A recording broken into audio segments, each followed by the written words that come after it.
narrative writing, and narrative writing is a true story. So it's something that happened to you or something that you did. It's about someone you know. Originally, we thought we'd write about spring break, but when I was looking through my pictures, I realized that they were all of Paxton, my son, and they were in the front yard, the backyard, or in my house. So if you want to write about your fifth birthday party or something you did last summer or the last time you went to Disneyland, whatever it may be, as long as it's a true story. Okay. So what you're going to do first is you're going to think about something you did or something that happened to you or someone you know. Then you practice telling the story. So you could tell it to yourself, you could tell it to your mom or dad or whoever's helping you. Um, and then use pictures and words and tell where it happened. So when writing a narrative, we want to make sure we have a focus. And a focus is telling the most important part of the story. And we like to think of it as a whole pie or a slice of the pie. The whole pie is I got dressed, we got in the car, we drove really far, we went and parked in the parking lot. Then we went into Disneyland. I went on a ride. We went back, got in the car, drove home, and I went to sleep. Is that really interesting? It's kind of just the whole pie. It's like your whole day. You want to pick one favorite slice of pie. What was your favorite part of that? Was it driving there? Was it going on a few rides? Was it something you ate? So think about the slice of pie, just the one part that was your most favorite. Right. So now hopefully you've made an idea a folder for narrative writing. If you didn't, that's okay. It's just to help you come up with some ideas so that you can write lots of narratives. Here's my idea folder.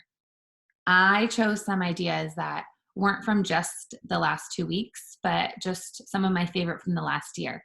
So like I said, I have a 1-year-old son named Paxton, and Paxton loves to play soccer. So this is him in the front yard playing soccer in his jammies.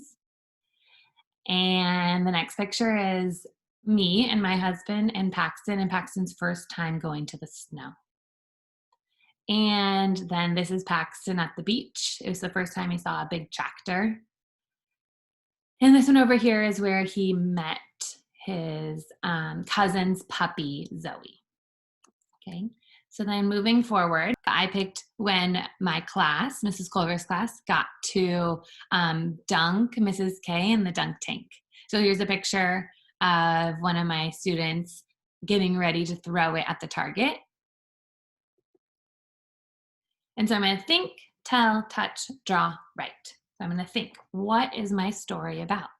Oh, okay, I'm going to write a story about when my class got to throw the beanbag at the target in the dunk tank and dunk Mrs. K. I'm going to tell my story. Okay. Mrs. Culver's class got to throw the beanbag at the target. When we hit the target, the water balloons fell on top of Mrs. K's head and she got really wet. What else? And we had a really fun time. So now this next part is touch. So I'm going to find my little book. I'm going to be ready. Find my book. I'm going to touch the pages as I say what is going on each page. It helps us remember and kind of have a plan before we start writing.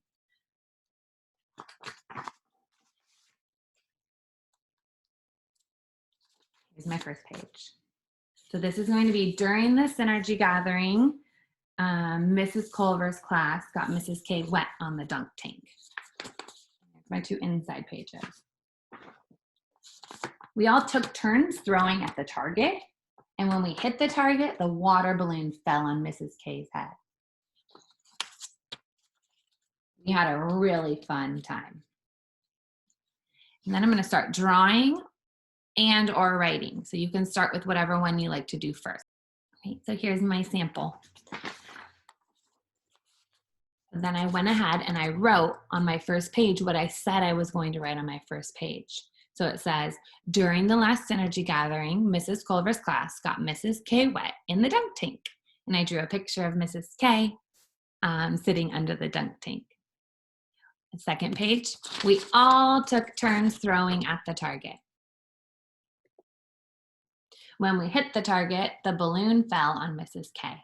And my last page was, we had so much fun. And that's some students in my class next to the dunk tank. To include details, and you can write many narratives. It's not just one. When you finish one, write another. Next lessons, I'll teach you more things you can do in your narratives, which means you can go back to your old ones and you can add more.